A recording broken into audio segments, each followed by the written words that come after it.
tatkala kita jadi investor itu kita menganalisanya dengan cara fundamental keuangan sebuah emiten saham tersebut.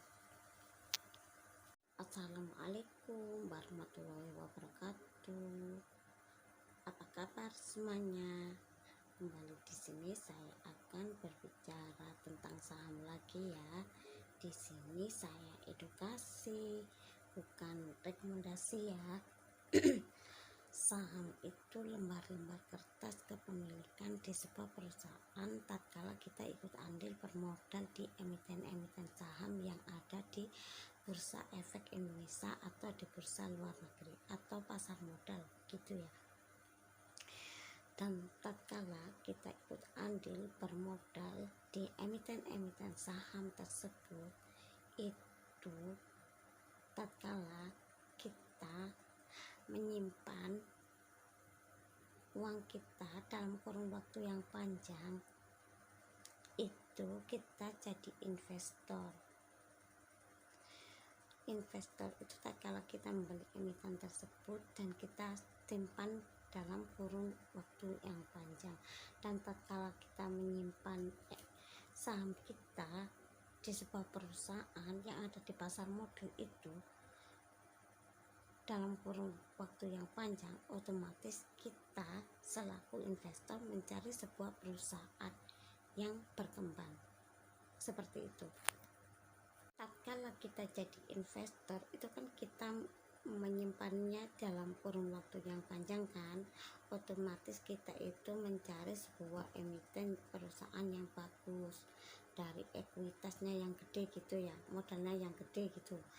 Dan otomatis kita melihat perusahaan itu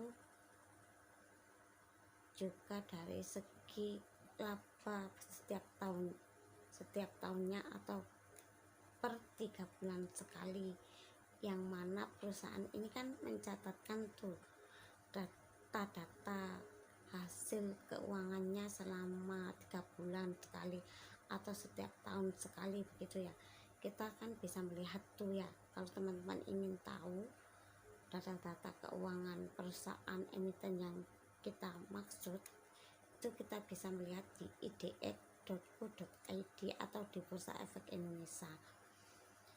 Di situ kita bisa melihat data-data keuangan perusahaan tersebut dan kita bisa menghitung sendiri gitu dari segi laba perusahaan tersebut begitu.